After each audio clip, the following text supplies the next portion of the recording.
Guy's making me a little nervous. Anyway, I have to begin by apologizing. I have a cold.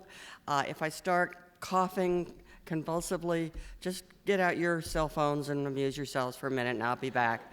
But don't pelt me with cough drops, please. I want to start by saying Americans are peculiarly obsessed by happiness. What is it? How do we achieve it? Are we having fun yet? Just in the last decade, there have been dozens of books on happiness. Some of the ones I saw on my bookshelf just as I was preparing for tonight were Authentic Happiness, Stumbling on Happiness, The Happiness Hypothesis. By the way, they're not on my bookshelf because I'm trying to get happy, but this was all research for the book Bright-Sided, which I just came out with. And there's a whole industry that exists to help you get happier. If you're not quite happy enough right now, you can hire a life coach, for example, and for an amount considerably greater than you'd pay a therapist, they'll work on getting you happier and happier.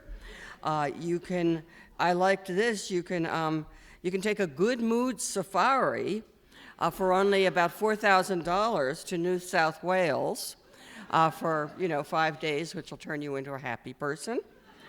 Then, of course, there's just in the everyday, more routine kind of thing, there's the Life is Good line of products.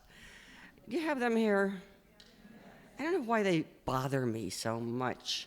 I mean, I'm not going to argue with that proposition, life is good, but I do not understand having to proclaim that on the tire cover on the back of your Jeep, as so many people do.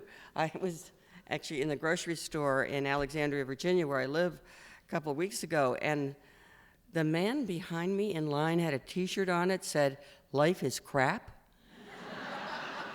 And I thought, my man, what a pickup line.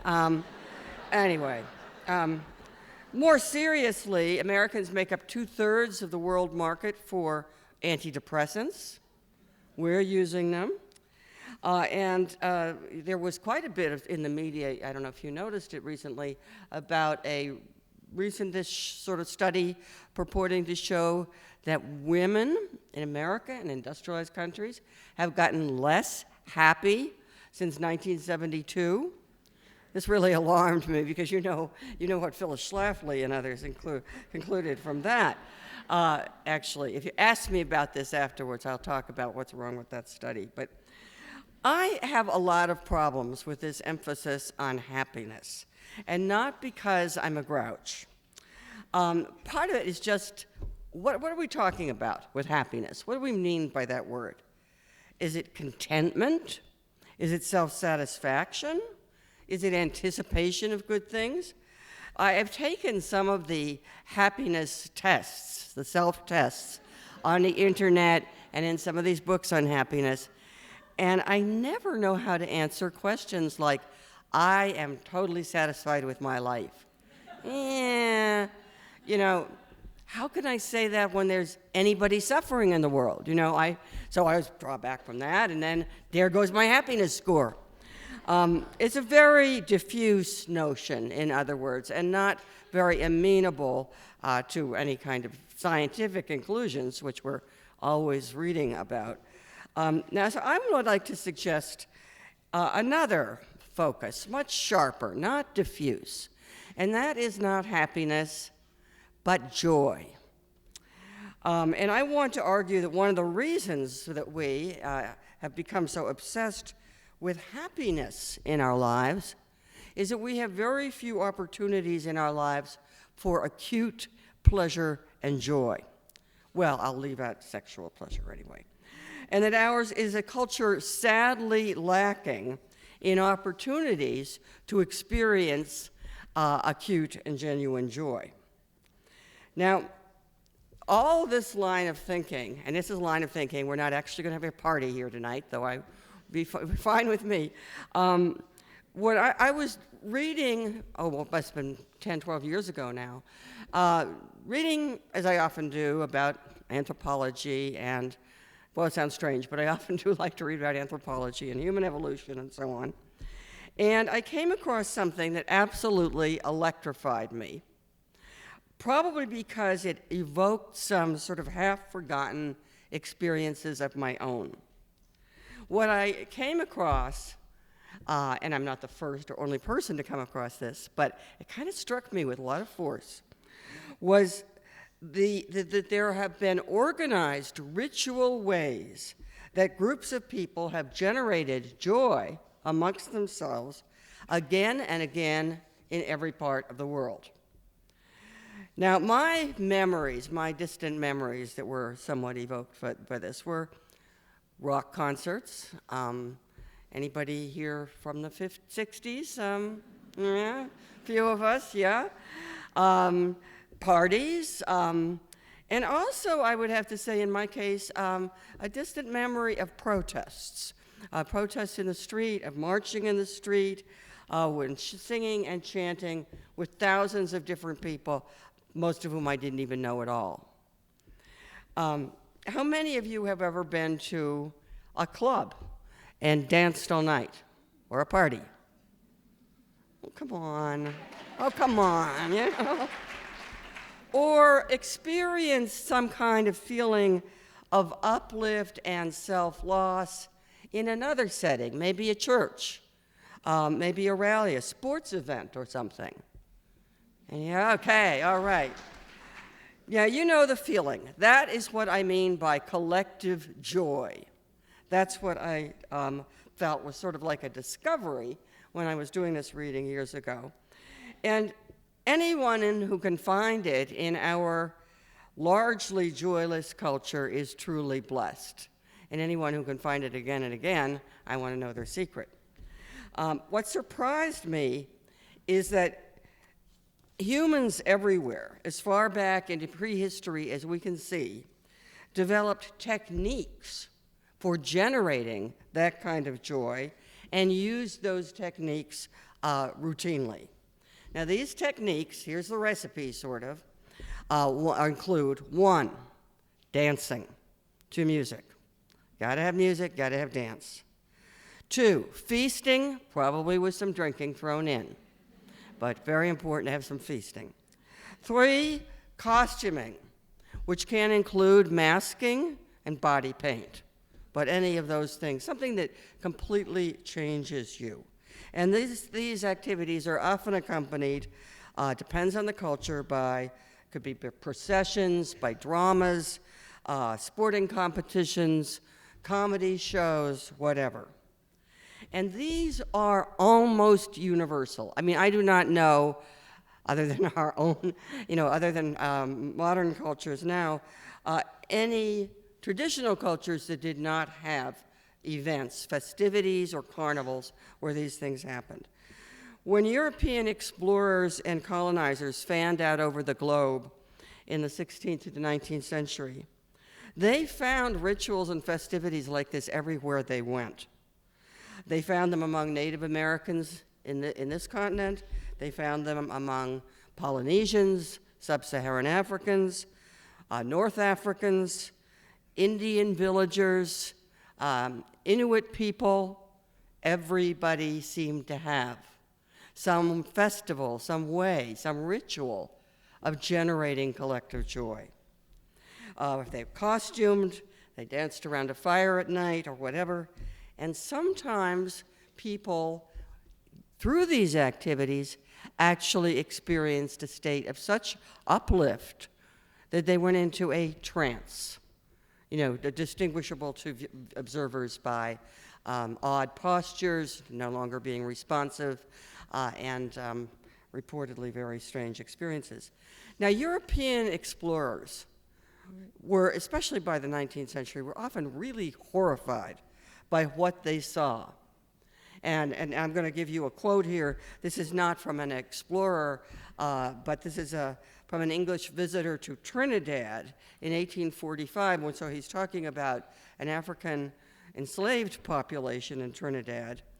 And he reported disgustedly that, quote, on Christmas Eve, it seemed as if under guise of religion, all pandemonium had broken loose, drunkenness bursting forth in yells and bacchanalian orgies was universal amongst the blacks.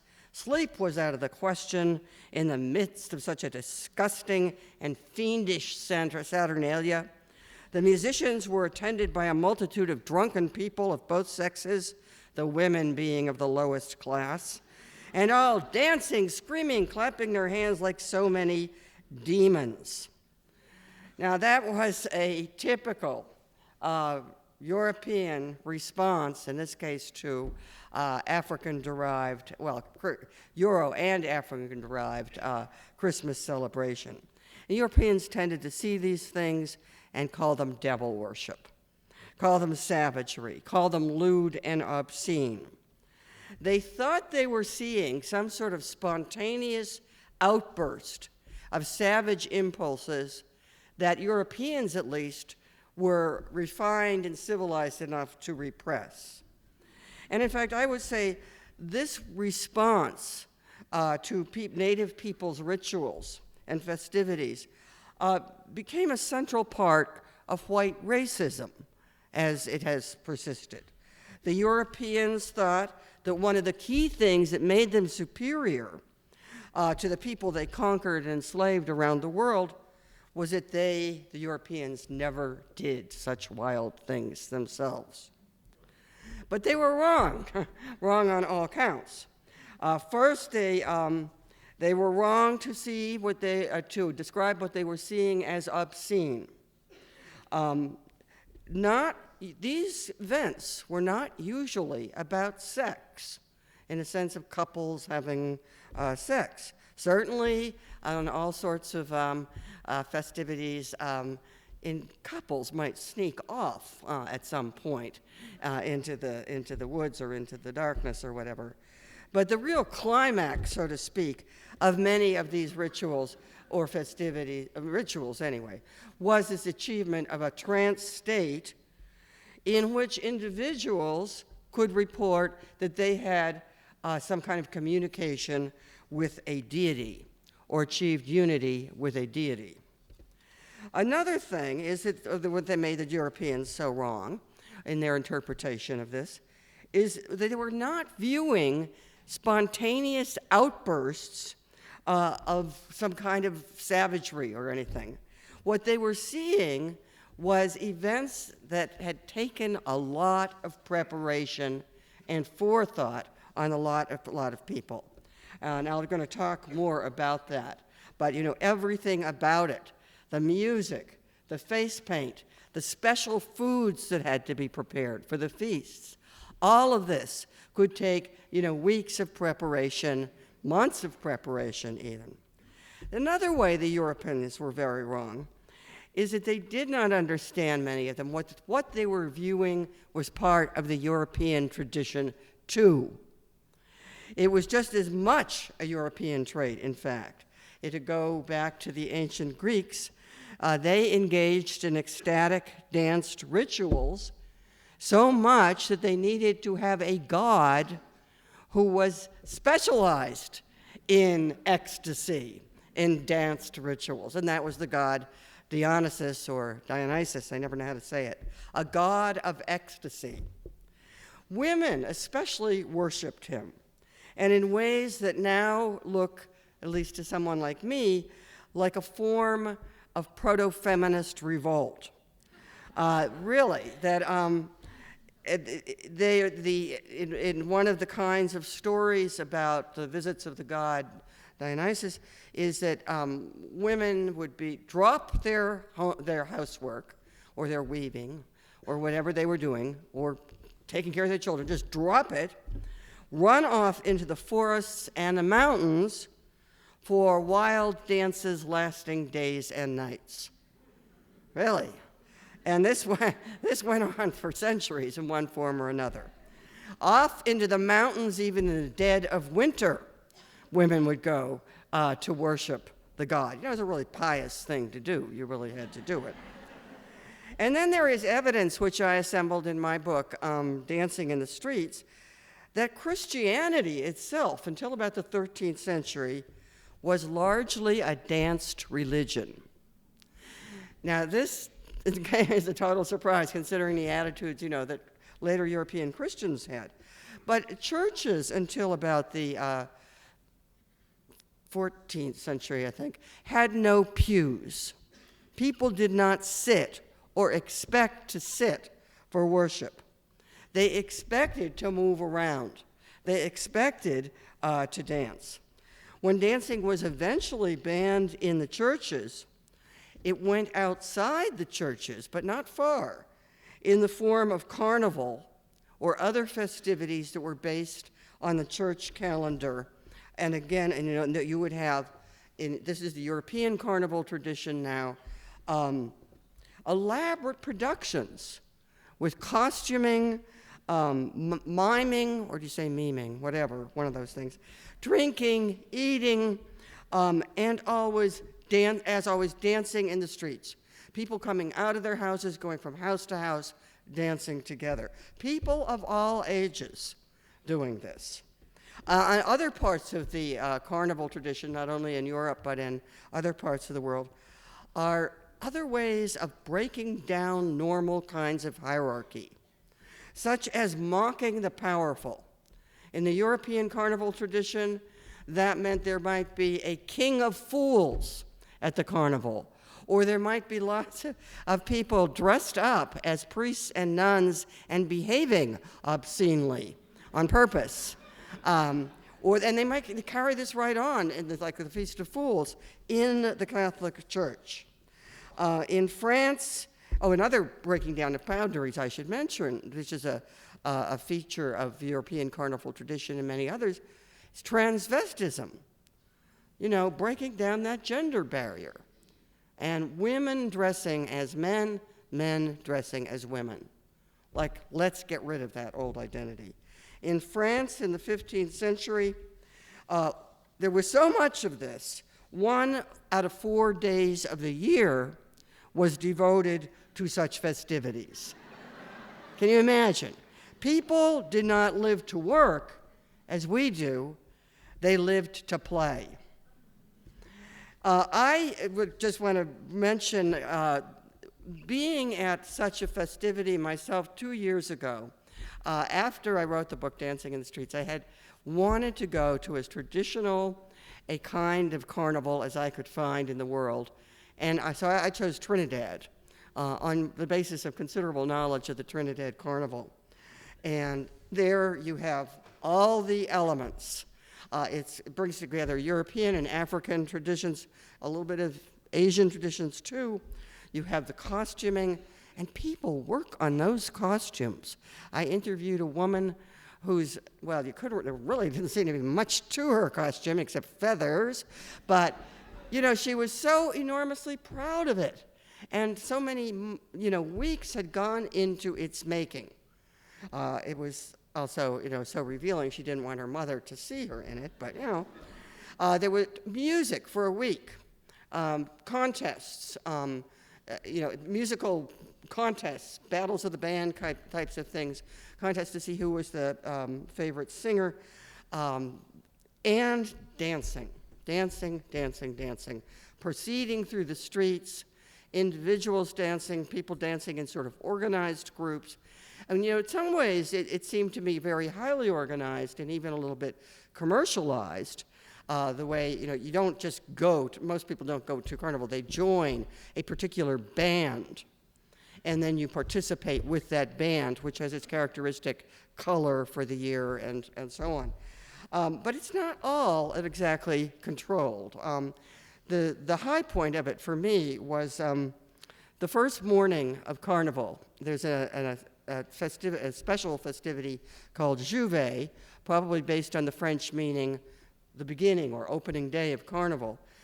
You gather together at 4 a.m. in Port of Spain in some designated gathering space with your band, that you have already signed up for. And that's just a process of being directed by people to what you might enjoy. And so you gather at 4 a.m., and there's a huge flatbed truck that carries the live musicians, and that goes through the streets of Port of Spain when you eventually take off, like at 4:30 in the morning, and you follow that dancing your way through the streets to the music. Now, I will admit, as maybe one of two white people out of 1,000 people in this crowd, to initially feeling a little bit self-conscious, like, do I really have the beat? You know how we white people are when it's like a night of music and people are watching us. It's really scary. But, there was this breaking down of all barriers in the following way. Each Juve band group of people has a paint-throwing part of their celebration. My group, it was white paint. And I didn't know how this was going to play out, but, the clothes I wore are now long gone, of course. And you're chipping, that's the Trinidadian word for sort of moving to the music. You're chipping along, and people start taking out their little pots of paint, I had one too, and playfully throwing at each other, or lovingly coming up to each other and smearing it on each other's face. Very soon, the fact that I was white didn't matter at all. Everybody was white. Everybody was a mess. And there was this joyfulness, this inclusiveness to it. There was one moment I was a little bit scared, not for myself. I mean, there are dangers in these situations. There are murders that occur in Carnival. But the moment I was a little worried was when we went dancing past a crowd of Chinese workers. These are Chinese workers who were brought in to do construction work in Port of Spain. And suddenly a bunch of people with my band broke off and started chasing them. And I thought, oh my God, is this something ugly, some like resentment that the Chinese people are getting the construction jobs or what? So I ran after, like the mad journalist that I am, I ran too after the whole thing. But no, what was happening was the people from my Juve band wanted to put white paint on the Chinese workers. And there was all this laughing and carrying on. But it was an effort to include them. So you break down all differences, and then everybody comes together. Now, this sort of thing, as I said, it's really, really old. Go back to pre-human prehistory. If you look at, this is an example, rock art from at least 10,000 years ago in England, of all places, it depicts, quote, conga lines of women dancers. And really, the archaeologists, they go to a lot of effort to say that something is dancing. They have real criteria for what constitutes dancing in rock art. In the Near East, about 7,000 to 8,000 years ago, dancing was the most common, usually the only group activity portrayed in rock art. It's the activity that people thought was important enough to preserve.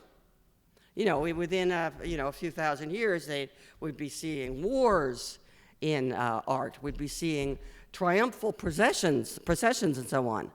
But if you go back toward the beginning of the Neolithic, you're going to see dancing, you see partying. And some of the people in these depictions seem to be wearing costumes or carrying, waving branches or something.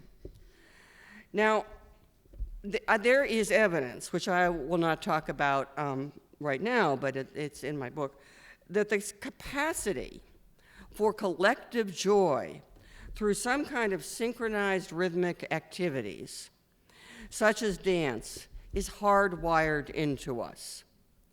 Not many species can do this at all. Recently, I think some kinds of birds have been found to do it, but chimpanzees don't. Chimpanzees, our nearest primate relatives, don't have rhythm. They can get very excited together in a lightning storm or something and run around and wave branches, but there's not this human capacity to all begin to move together. And it was this capacity I speculate, and some evolutionary psychologists speculate, that enabled humans to form large groups, much larger than families or little kinship groups.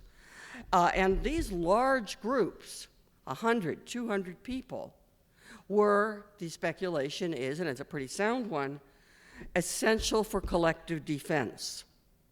I mean, there you are, a dangerous environment. The great genius of people, humans, was to figure out how to live in large enough groups that you could scare off or fight animal predators or later human enemies too. And while the techniques, the particular techniques that people have used, to generate joy, the dance steps, the rhythms, the musical instruments, the masks and costumes are particular to particular cultures, the capacity for collective joy is innate. I would say we are hardwired to be party animals. So why so little today? Why so little of this? All right, there are a few things. There's Mardi Gras. There's, Carnival in Rio. There's Carnival in Trinidad and a few other places. But by and large, collective joy is a pretty alien nation. We sit in cubicles or in our cars or in front of our TVs. We think ecstasy is a drug, and then the cure for loneliness and isolation is Prozac. Young people in college seem to think that a good time means getting drunk enough to throw up. They completely skip all the fun part, in that. So the question for me was then, what happened? How did we lose that tradition of generating joy?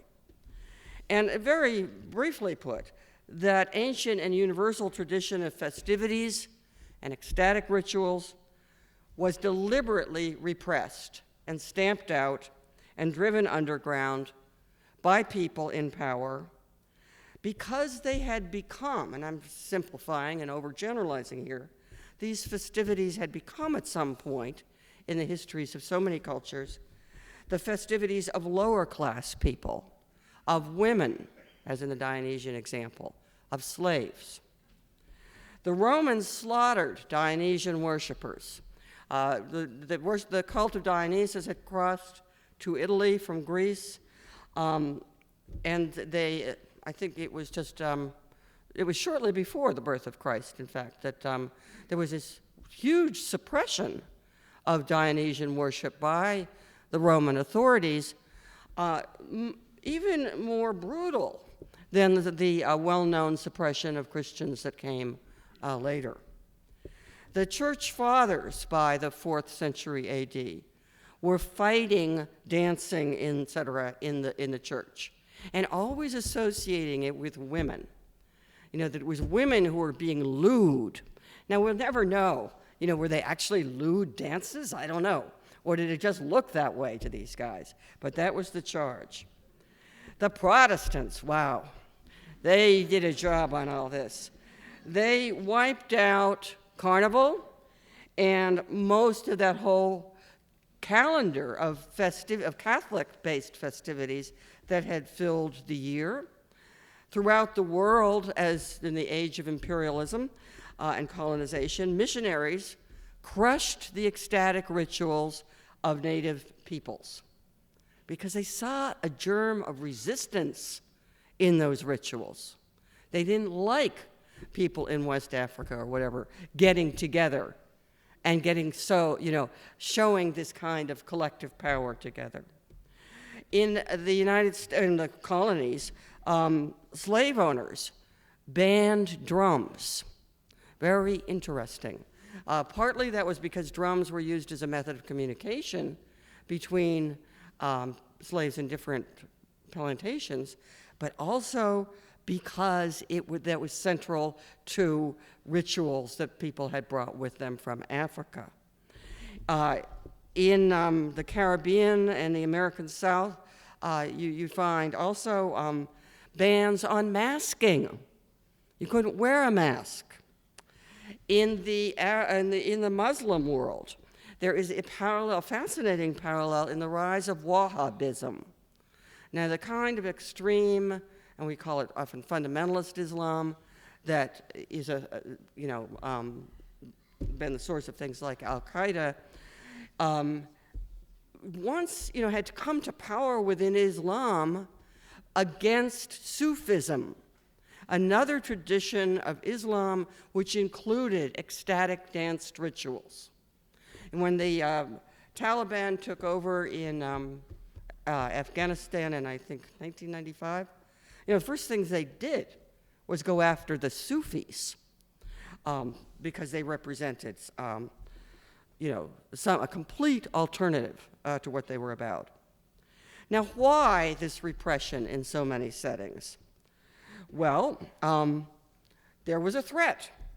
There was a real and justified fear that when people gathered in large numbers and started having one of these sorts of festivities or ecstatic rituals, that it would turn into an uprising. And this was a justified threat. In Trinidad, and this is one of the things that fascinated me about Trinidad, there is a remarkable coincidence historically between Carnival and times of slave uprisings. And you can kind of see why that should be. I mean, by the way, I should say same thing among Europeans.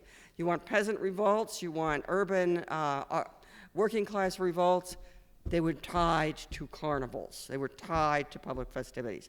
And why should that be? Well, one thing, a lot of noise, a lot of disorder, chance to do various things you couldn't do otherwise. Masks, extremely important when you're about to do something really, really illegal, like attack the authorities. So that's one part. There was a threat, a perceived threat from these sorts of things. But the other reason for the suppression was to impose discipline, to impose social discipline, and by the 18th, 19th century, to force people into a new work discipline. It was hard to do that. It was not easy. It was a long uphill struggle to beat people into the kind of submission required for a 6-day-a-week, 12-hour-a-day labor, work in the new mills and factories that were popping up, say, in England in the 18th century, or the cotton fields of the Americas, to get people out of the idea that life is about pleasure, life is about joy, and into the idea that it's really a punishment. Now, the replacement in modern society, the replacement for that kind of collective ecstasy and event has been spectacle. Something you watch or listen to, not something you do. Some examples. When dancing was suppressed in the Christian churches in the Middle Ages, the Mass developed. The Mass is a kind of performance by costumed figures on a stage. And they added special effects like the incense all at that time. And pews come in. The idea is you sit, you listen, you do what you're told, and here's what you will watch. For the elite in Europe anyway, there was the development of the idea of dancing as something to watch, not do. Ballet. I mean, the idea, which is very, very curious to many cultures around the world, that you will sit still and just watch people dance. Well, that was the spectacle. The transition from mass sports to spectator sports, perfect example. Example would be, football, as it was played in the early part of the early modern period, was a game played by in England, one village against another. Everybody, women, men, children, priests, got out there in the melee that football was. And you can see what that's turned into. Another kind of spectacle that should be mentioned is fascist rallies in the 20th century.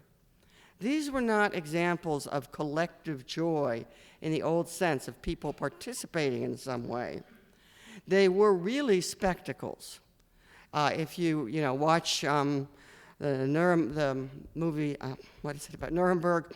You're not seeing people marching through the streets. You're seeing soldiers, and occasionally factory workers marching through the streets. Everybody, the good citizens, are standing on the side, not doing anything except applauding or doing a Heil Hitler thing. Now, spectacles can be wonderful. Seeing especially talented people perform can be wonderful. But they are passive.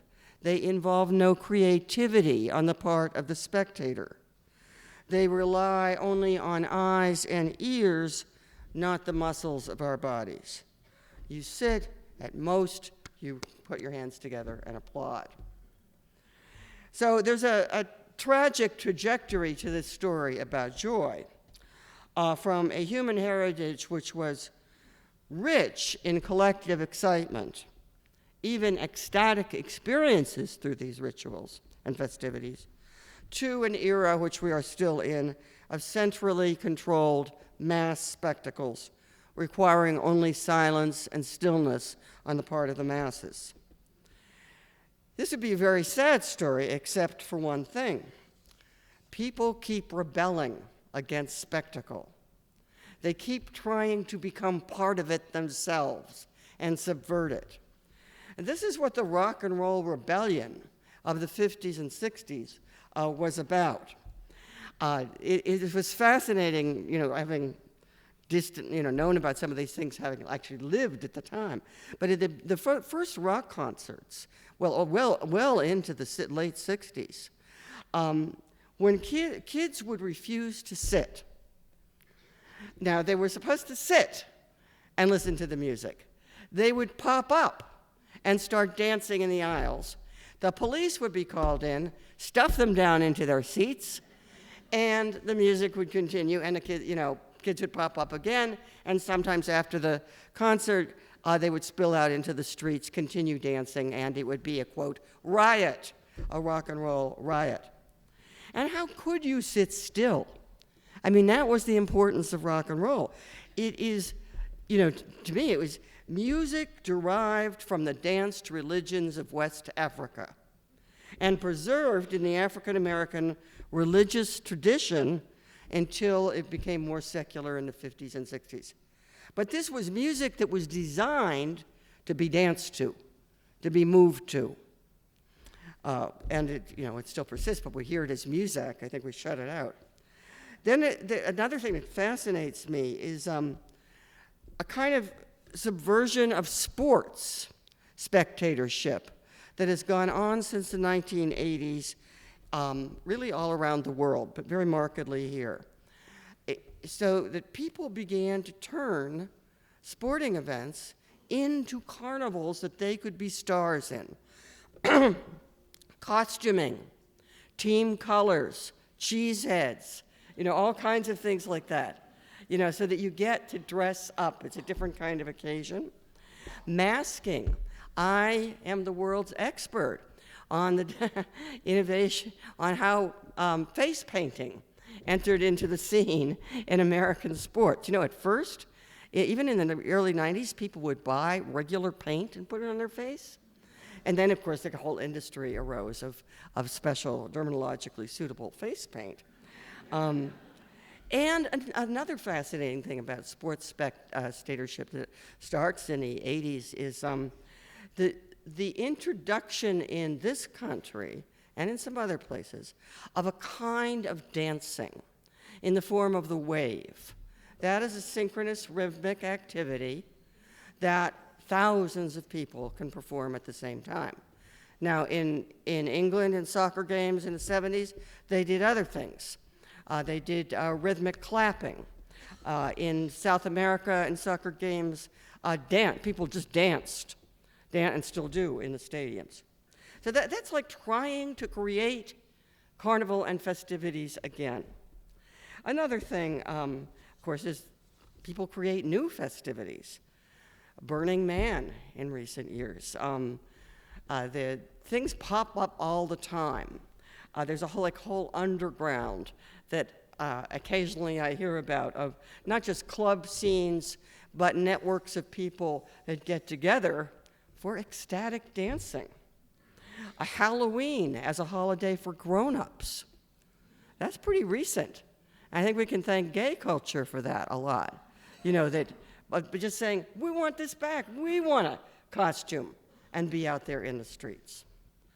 Now, I would like to see a lot more revivals of collective joy, in all forms, occasions in which individuals can both display their special individual talents and simultaneously create this wonderful sense of community and bondedness that we get through these kinds of events. And I will give you two sort of serious reasons why we should have more of this kind of fun. One is a public health reason. Sounds so hygienic here. But collective joy is a cure for depression. At least a lot of people around the world have thought so. In North Africa, there's something called the Zar ritual, Z-A-R. When a woman becomes depressed, or at least this was true until like the 1970s when anthropologists were reporting about it, she might take to her bed, and maybe her husband is taking a second wife or something like that. So what do? They bring in musicians. They bring in friends and people from the community. And they start a nonstop party until that woman gets up off the bed and dances too. And it doesn't help if her husband throws in a few presents. But this was said to be true of Dionysian worship, that it was something that could lift depression and the feeling of isolation that people often had. I could give more examples, but I think it's very striking that the suppression of traditional festivities in Europe in the 17th century was followed by an epidemic of what they called melancholy, which sounds to me like depression, and when you read about it. Depression has increased in the 20th century, and in recent years has been afflicting younger and younger people. I think we mostly today think of treating it with drugs, but in the 17th century, many observers realized that the cure was probably public festivity. The less we have of it, the more isolated and disempowered we feel. I'd also say, here's another kind of good reason, hygienic reason for fun, environmental reason. In a consumer culture, which we used to have, at least until about a year ago, we try to make ourselves happy with things, with objects, with commodities, plastic toys, new clothes, whatever. We can't keep doing that. We know that. We can't keep consuming objects and things and tossing them away when we're done. And I think it would be a great thing if we could start seeing other people, which there are plenty of, as a resource for the creation of joy, just as our prehistoric ancestors did. In other words, begin to see that population is, hey, there's a good side to it. We could party more. But finally, I just want to end by saying, do we need a reason? I don't think so. Let me stop there.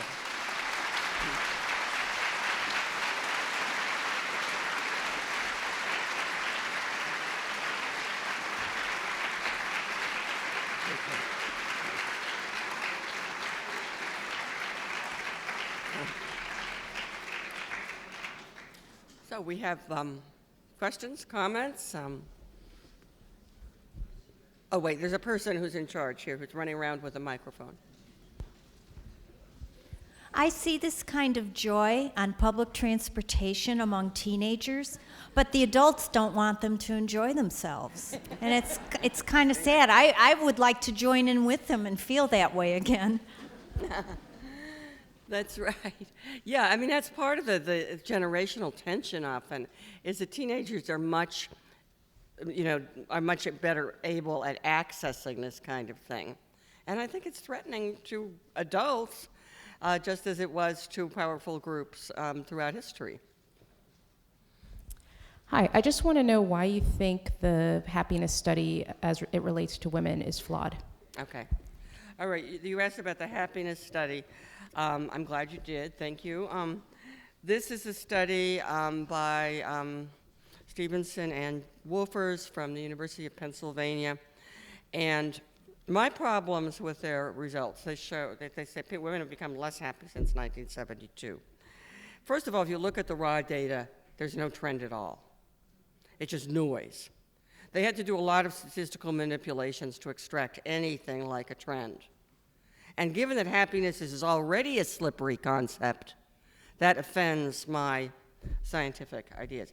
Secondly, third, I guess there's going to be more than 3, maybe 4 points here, I don't know, is that the kind of gold standard, so to speak, for misery is suicide.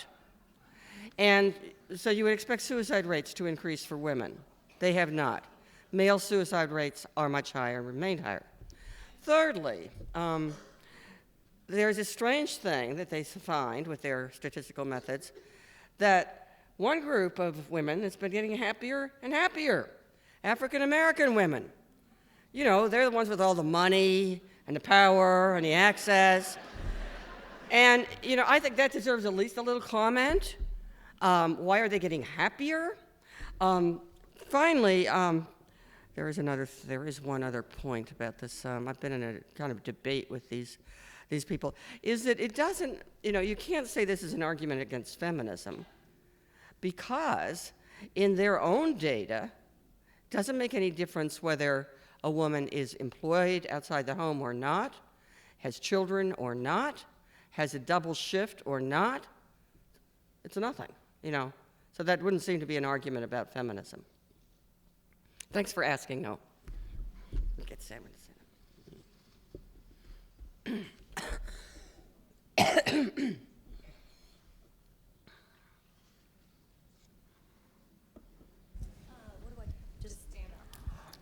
Hi, yeah, I was interested in what you were saying about Dionysius, because something came to mind when you were mentioning that. And I used to be a very avid folk dancer, not so much now, but I do go to Greek festivals over the summer here in Chicago.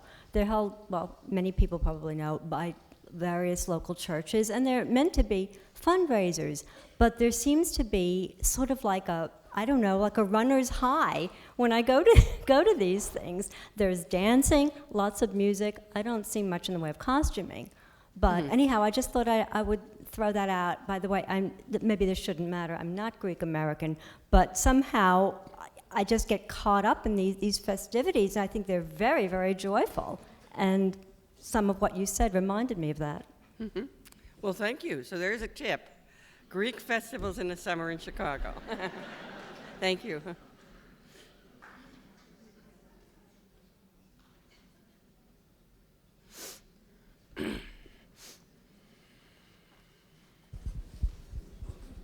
Is the reason the church took to the 13th century is because the church intended to crush joy all along, because they were always afraid of the feminine in society? The church, were they always afraid of the feminine? You have been reading, what's his name, The Lost Symbol, Dan Brown, right? There's a lot of question about that, and I found many interesting things. One kind of sect, which was eventually declared heretical, but it took a while for Christianity to organize itself into anything. But one sect around the 4th century AD, the Montanists, was very woman-led. And some of its leading figures, three leading figures, 2 were women. And they engaged in ecstatic dancing and believed that they could have direct communication with the deity through that. So there's, there's probably something to what you're saying. I think it's a fascinating subject.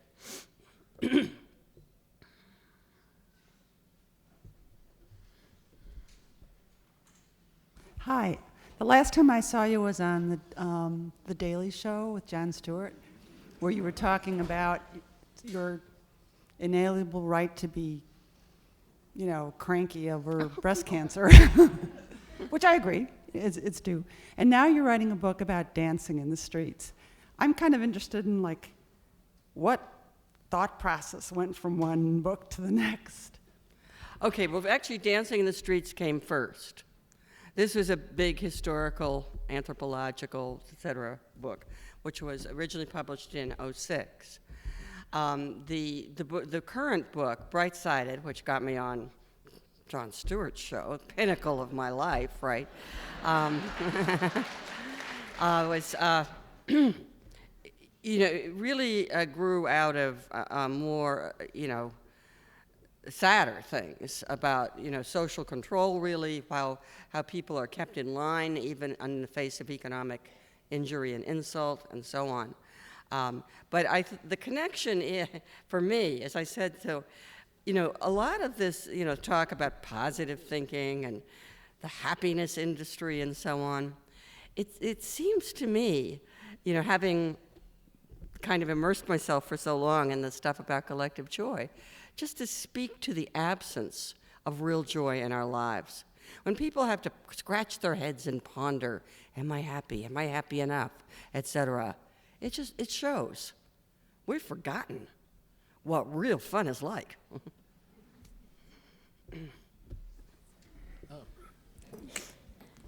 Can you attribute in the movies, when we go see a movie, a Western, and we see the Indians doing a war dance before they go out to fight, is that for joy?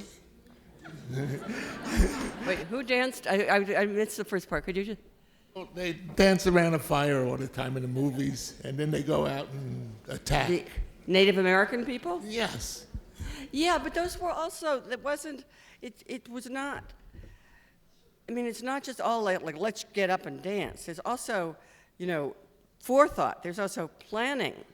There's also, there are things that happen in the year and seasonal events, things that happen generationally that require these rituals and these festivities, like a coming of age ceremony or even preparation for a war party, anything like that. So it's not just a matter of people saying, hey, let's get up and dance. Yeah, maybe they did that too, I don't know.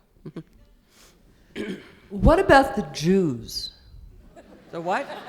The Jews. What about You've the gone Jews? on at great length about... Where are you? Here, it's me. Elizabeth. You've gone on at great length about how Christianity suppressed this dancing, but what about the Jews?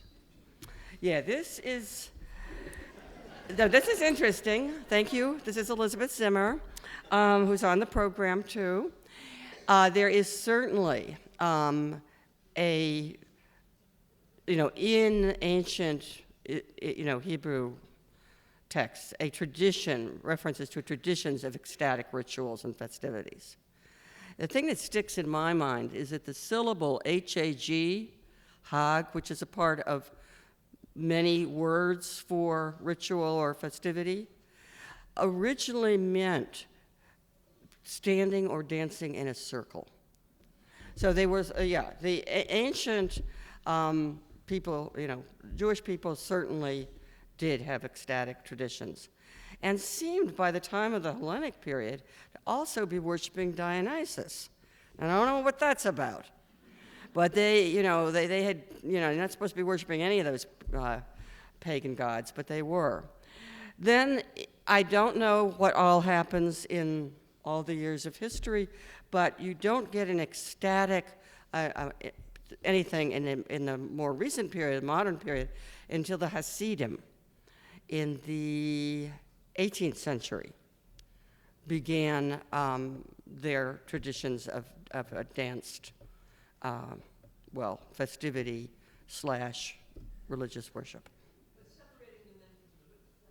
Yeah, but that's separating the men from the women, which seems a little odd to me, but yeah. Mm-hmm. But that's true of a lot of the Sufi things, too, that men and women were separated. Mm-hmm. Jews can dance, too. Mm-hmm. You spoke in your lecture a little bit about the creation of spectacle, where people watch instead of participate.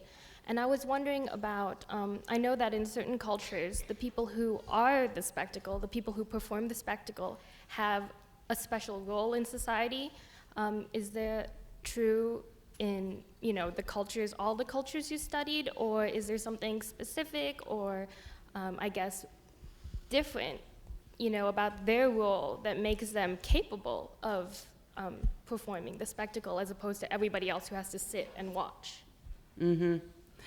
Well, that's an interesting question. I think there's a fluid boundary. I certainly thought about that a lot in Trinidad, because it is a chance for individuals to make their mark with spectacular costume, great music, or dance moves or whatever. An individual can shine and become well known locally. But simultaneously, it's this opportunity for everybody to shine. I mean, it's that you're not in something like in something like Jouvet that I described. People don't.